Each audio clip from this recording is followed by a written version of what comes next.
puasa adalah menahan, baik menahan tidak berbicara, tidak dan lain sebagainya secara umum.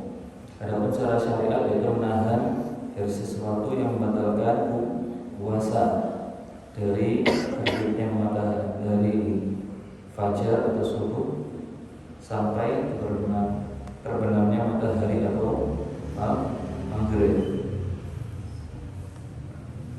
Pula sudah dijelaskan akan hadis-hadis yang menjelaskan faedah puasa, yaitu orang yang berpuasa mendapatkan dua kebahagiaan. Kebahagiaan yang pertama yaitu ketika dia akan berbuka atau berbuka puasa. Yang kedua ketika bertemu dengan Allah Subhanahu wa Ta'ala. Dan bab selanjutnya yaitu tentang syurutu sihhatis shaum, yaitu syarat sahnya puasa. Jika orang tidak memenuhi syarat ini, maka tidak sah puasanya. Di antaranya yang pertama adalah al-Islam, yaitu harus Islam atau orang Muslim. Yang kedua adalah al-aql, yaitu orang yang berakal. Lawannya orang berakal, orang yang tidak berakal. Contohnya seperti gila, maka ada puasanya. Gila bagaimana? Betul-betul gila, bukan bikin-bikin, ya, pura-pura gila. Sampai dengan pura-pura gila, gila dengan lain. Yang tiga adalah suci dari haid dan nifas bagi seorang perempuan.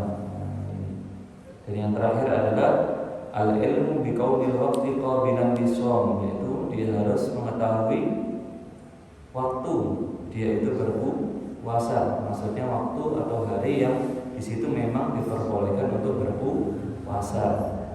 Jangan sampai kita berpuasa di waktu hari raya, itu tidak boleh, haram hukumnya. Yang mana kemarin juga sudah jelaskan tentang hukum-hukum puasa.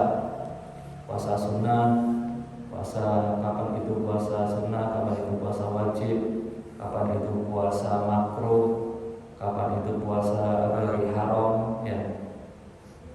Puasa sunnah memang sedikit kajian kemarin barangkali ada yang terlewatkan. Puasa sunnah contohnya puasa Senin Kamis. Puasa wajib, puasa nazar, puasa qadha, puasa Ramadan itu wajib. Adapun makruh yaitu menyendirikan satu hari. Jadi maksud satu hari ini hari Jumat saja. Contohnya kita berpuasa hari Jumat saja, maka itu hukumnya makruh. Bahkan kita harus dibarengi hari sebelumnya. Contohnya hari Kamis dan Jumat, sehingga kita tidak mendapatkan kemakruhan. Dan yang haram itu terbagi menjadi dua. Ada haram hukumnya tapi puasanya tetap sah. Ada lagi haram hukumnya terus dia juga tidak sah. Yang haram tetapi dia tetap sah puasanya kapan? Jika seorang istri puasa sunnah tidak izin dengan suami. Nah, itu yang dia mendapatkan dosa, tetapi tetap sah puasanya. Adapun puasa haram dan plus juga tidak sah puasanya, yaitu puasa hari raya. Itu sedikit mengupas atau mengulangi pelajaran kemarin. Itu syarat sah puasa. Pertama Islam. Lawan dari Islam berarti apa? Kafir, maka tidak sah puasanya. Lalu bagaimana puasanya orang murtad? Maka jika dia orang murtad jelas keluar dari Islam, maka dia harus mengqadha puasanya ketika dia masuk Islam. Nah, beratnya jangan sampai kita murtad karena berat, tanggungannya orang murtad itu berat. Kalau dia masuk Islam maka dia harus mengqadha puasanya. Beda lagi kalau dianya memang bukan Islam, melainkan kafir, kemudian masuk Islam, itu dia tidak mengqadha puasa. kedua berakal, ketiga suci dari haid dan nifas, dan yang terakhir dia harus tahu waktu yang diperbolehkan untuk berpuasa. Itu sedikit penjelasan dari syarat sah puasa. Ada lagi nanti pembahasan tentang syarat wajib puasa. Jadi seorang yang tidak memenuhi syarat wajib puasa, maka dia tidak wajib untuk berpuasa. Ada lagi penjelasan tentang rukun-rukun puasa, kemudian kesunahan di dalam berpuasa, yang dimakruhkan ketika berpuasa. Nah, masih panjang penjelasan tentang bab puasa. Wallahu a'lam bishawab. Lanjutkan daripada kitab Lubabul Hadis dari Imam As-Suyuti rahimahullahu taala wa nafa'ana bihi wa bi'ulumihi wa bi'ulumikum fid darin amin. Ila anqala, bab yang selanjutnya yaitu fadilah tentang wudu ya. Kemarin kita bahas tentang wudu. Karena faedahnya orang yang senantiasa punya wudu itu banyak sekali, ada 7 kemuliaan yang sudah saya jelaskan. Di antaranya Allah SWT mempermudah ketika dia akan menghadapi sakaratul maut. Dan juga orang yang berwudu, senantiasa dengan wudu, Allah SWT senantiasa menjaganya sampai dia batal wudunya. Kita memasuki bab yang selanjutnya, yaitu bab yang ke-7. Kemarin kita bab yang ke-6. Al-babus sabi' fi fadilatis siwak. Bab yang ke-7 menjelaskan akan fadilah siwak. Saat yang belum mulai, betul siwak? Siwak. Sanes HP siwak. Ini siwak ini. Ukurannya siwak ini tidak boleh kurang dari 4 jari. Niki, ini kan lebih. Dan pula tidak boleh lebih dari 1 shiber. Shiber itu ini apa namanya? Satilan, tidak boleh lebih dari satilan. Ini pas ini. Sampai alit-alit terlalu alit, blind, dipangan, Nah, caranya seperti ini dengan siwak, seperti ini, di jempol, ini apa? Kalau singking, kelingking, kalau jempol, tinggal, nah, sing lebet tinggi tirai, tinggal, dulu, jangan buka. Nah, kalau buka sering ketinggalan film ini tinggal.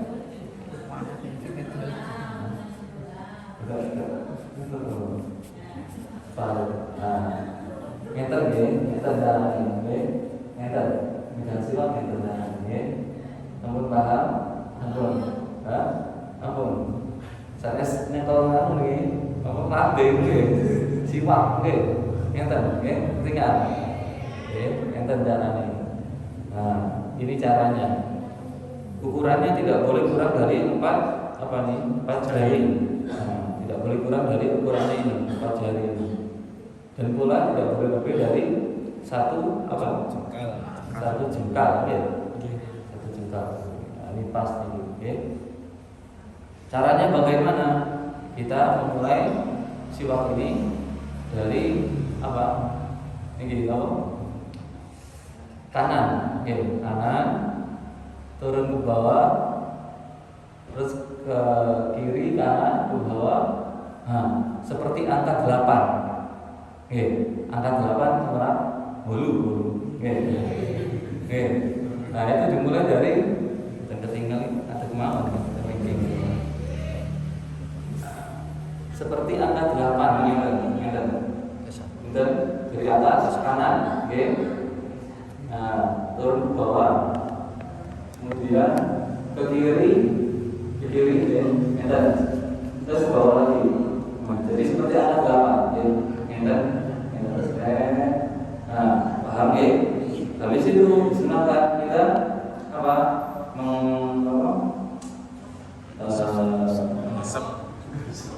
Terakhir atau di awal seperti ini. Yang tadi nonton angka 8 3 kali, yang kita 2 kali, oke, yang nah 3 kali, kemudian ditutup dengan ke atas ini, langit-langit, oke.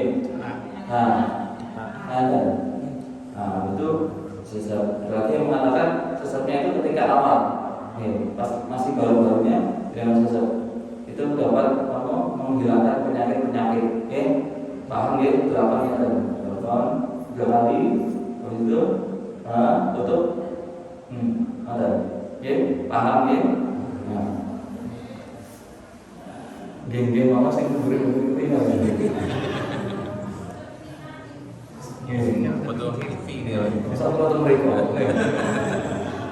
Jadi anak kalau sing paham, itu jadi caranya dan ukuran siwak. Maksudnya hadis yang pertama, kalau Nabi Sallallahu Alaihi Wasallam, sabda Rasulullah Sallallahu Alaihi Wasallam, "Rakatani bisiwakin khairun min sab'ina rakatan min ghairi siwak." Di sini sering kita dengar 2 rakaat dengan menggunakan siwak itu lebih baik ketimbang 70 rakaat tanpa siwak. Keutamaannya besar sekali.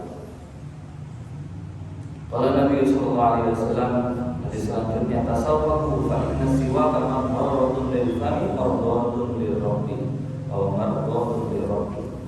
Bersiwaklah kata Rasulullah SAW, maka sesungguhnya siwak itu adalah dapat membersihkan mulut dan ridhonya Allah Subhanahu wa Ta'ala. Itu siwak. Dengan benjing sakit gula siwak. Oke, terbangun yang satya. Enggak.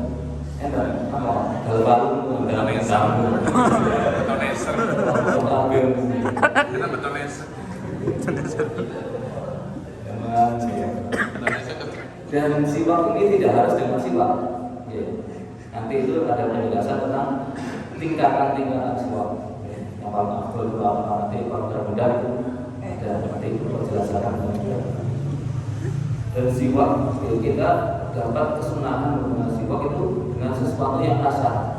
Dibeli khosyin yaitu dengan sesuatu yang kasar. Contohnya di baju momennya jangan lupa tidak membawa siwak, lupa, pun sengaja lupa,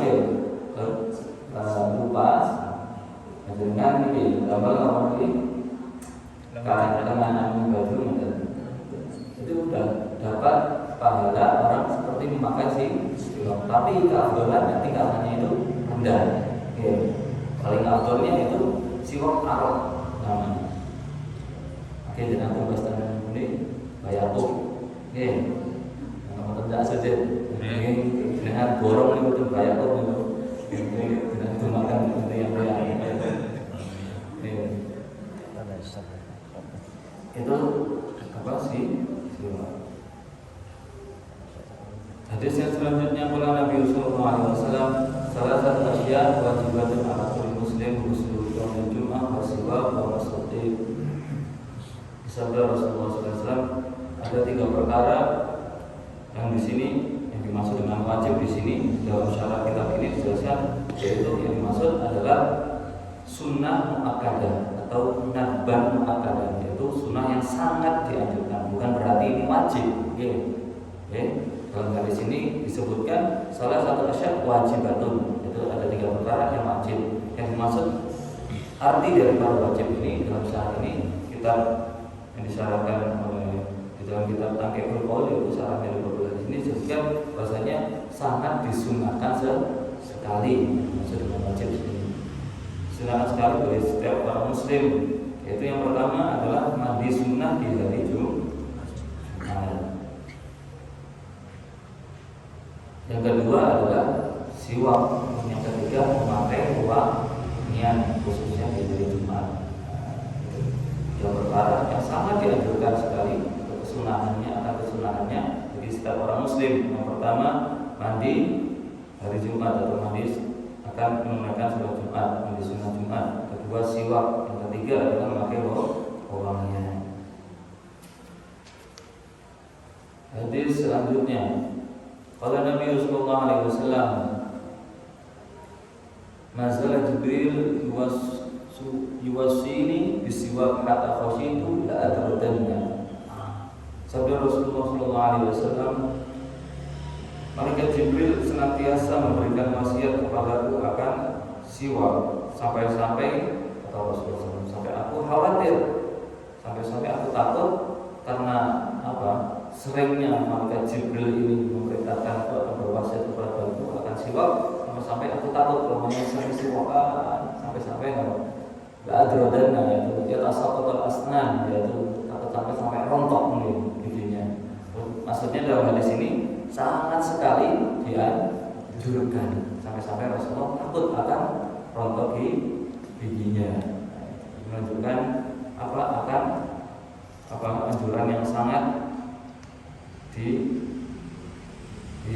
harus dilaksanakan atau bersyarat kesunahannya akan memakai siwak.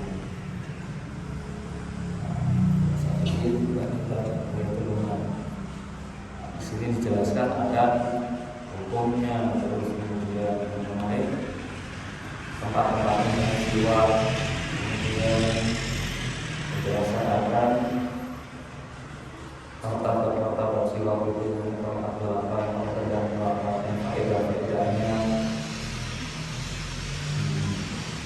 yang pertama rukun siwak. Nah, siwak ini ada rukun, siwak itu ada rukunnya. Rukun yang pertama arkanul khamsah. Rukunnya siwak itu ada 5. Rukunnya ada 5. Yang pertama niat. Yang kedua mustaqul wa syakhsu, yaitu orangnya yang bersiwak. Itu rukun yang kedua. Rukun yang ketiga, kita tiang isi dari siwakan Yang ketiga mustaqul bihi bahwa kullu khashinin tahir, yaitu alatnya, yaitu siwaknya itu. Yang maksud di sini adalah kullu khashinin tahir, semua segala sesuatu yang asal dan suci. Bajunya ini kan asal, boleh digunakan untuk siwak, atau kita sudah mendapatkan pahala siwak, tapi harus suci, najis gitu, asal.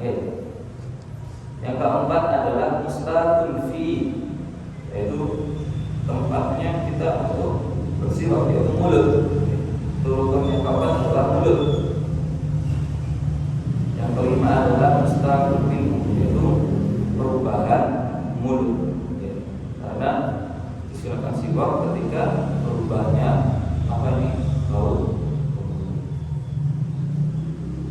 Itu mengenai rukun-rukun yang pertama niat, kedua orangnya, yang ketiga segala sesuatu yang kasar dan suci, yang keempat mulut, yang kelima adalah perubahan mulut. Sekarang kita memasuki akan hukum-hukumnya. Ada kalanya kita menggunakan siwak itu wajib, ada kalanya haram, ada kalanya makruh, ada kalanya sunnah.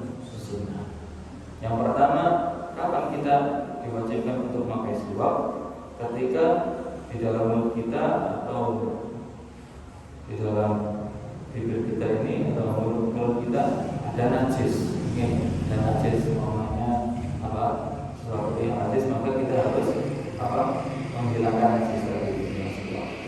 Atau bau sekali mulut kita, bau sekali, mantul dahar, sempol seperti ini. Dengan bukan apa, sarung apa dengan peti ya. Kalau bau sekali mulut kita, maka harusnya kita bersiwak karena mengganggu orang. Misalnya dengan semata awal kita sudah dengan semaput doyo pinggirkan diri. Jangan sampai kita mengganggu orang dengan bau mulut kita.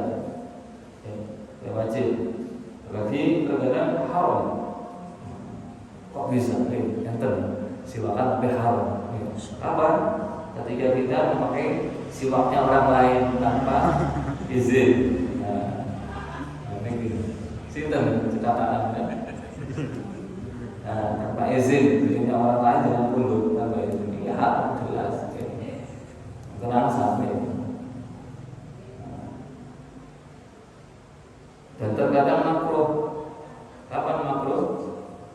Ketika sudah setelah duhur. Nah, di sini khilaf ulama. Al-Imam Nawawi rahimahullah taala berpendapat orang yang bersiwak setelah duhur itu tidak apa-apa, mutlak. Adapun jumhur ulama, kebanyakan ulama, khususnya pada mazhab Imam Syafi'i itu dimakruhkan setelah duhur.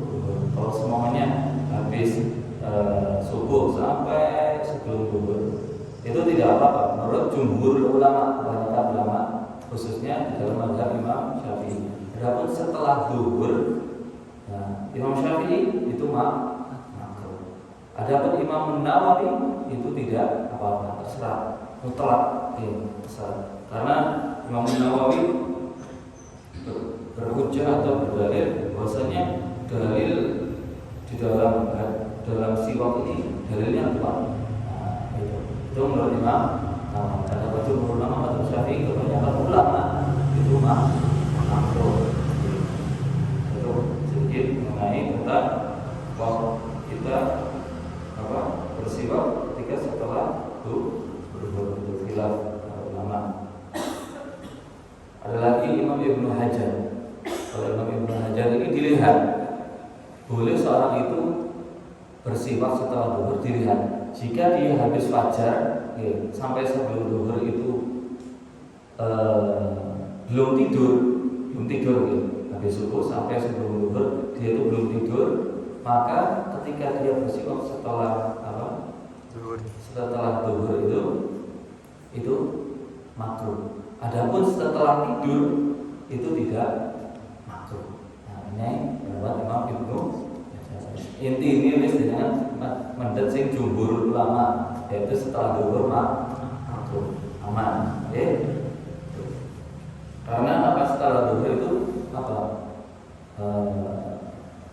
perut ini mulai kosong. Kalau kosong itu mengeluarkan gas. Bukan gas bau yang tidak enak. Sehingga kalau habis duhur mengeluarkan bau tidak enak, kemudian dia siwak, maka hilanglah bau tadi, yang mana sedangkan baunya mulut para berpuasa tadi itu lebih wangi daripada misik, sehingga agar tidak menghilangkan bau tadi itu, yang mana ada keutamaannya, yaitu tadi oleh itu dimakruhkan setelah duhur agar tidak menghilangkan keutamaan bau orang yang berpuasa. Paham sampai sini? Dengan talat sampai sini paham. Ini pun apa pas bulan puasa apa di luar puasa sih gimana? Oh, iya.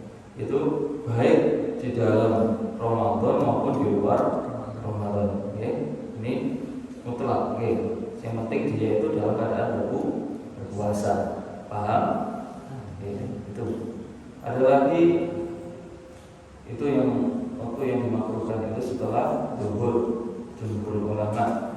Ada lagi yang disunahkan itu ketika kita berwudu. Kita mau berwudu, kita disunahkan apa? Siwakan. Di sini khilaf lagi ulama. Ulama fikih itu masalah. Khilaf ini. Karena itu ada ulama yang seperti ini. Ini bukannya berarti ulama itu tidak sinkron atau tidak bisa, melainkan ini menunjukkan rahmah, agar kita ini tidak terbebani. Semuanya kita tidak bisa mengikuti pendapat ini, kita bisa ikut pendapat yang lain. Itulah tujuan ulama atau kebagusan persahabatan ulama seperti itu. Kita beda sedikit, bacok-bacokan, senggol titik bacok. Ulama dulu tidak seperti itu, mereka saling menghormati.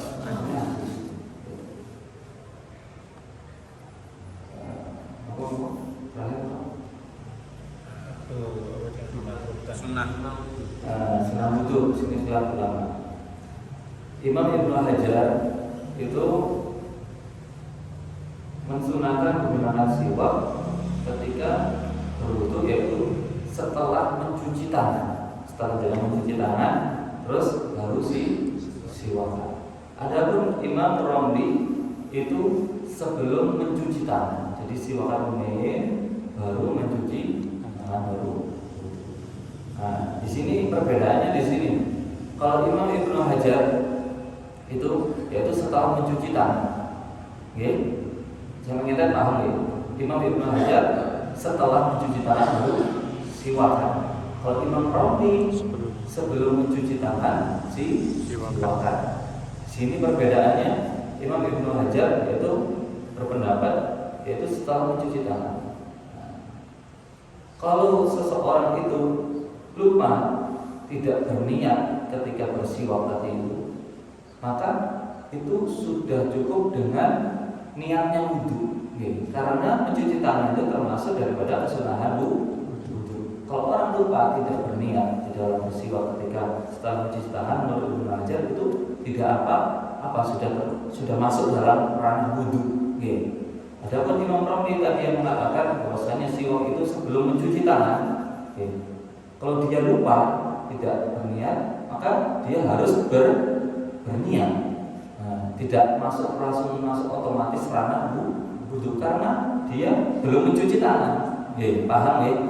Kalau Imam Hajar tadi kan setelah mencuci tangan baru siwak. Kalau dia lupa maka tidak apa-apa.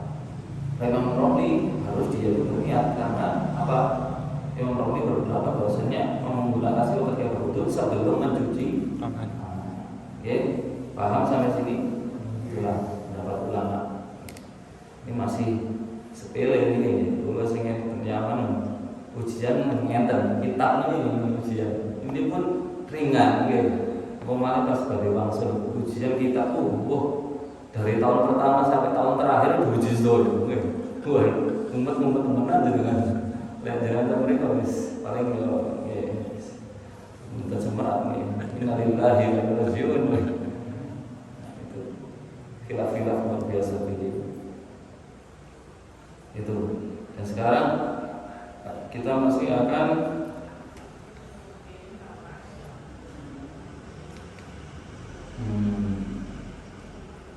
di antaranya juga kita justru menggunakan siwak ketika akan membaca Al-Quran, membaca hadis, berzikir. Itu sunahnya menggunakan siwak. Kemudian ketika akan masuk rumah, masuk rumah. Karena kita akan masuk rumah, di dalam rumah ada orang, ketika kita berbicara itu agar tidak bau mulut kita. Atau akan bertemu dengan saudara kita, akan makan, akan tawaf, akan khutbah, itu disunahkan menggunakan siwak. Apakah sikat gigi termasuk sudah kita melakukan kesunahan siwak? Iya, karena apa sikat gigi itu khasyin, yaitu kasar, dan harus sikat giginya suci. Pun mari damel kesat-kesat bot najis, harus suci sikat giginya. Dan pula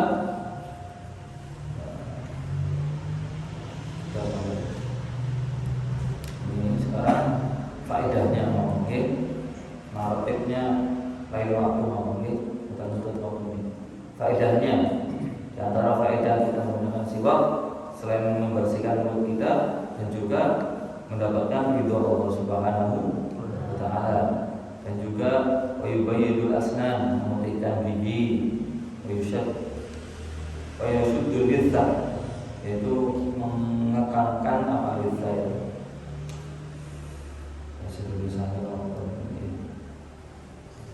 Bahasa Jawa ini mau terpaham lah, bahasa kita mau terpaham. Lidzah, gusi, gusi.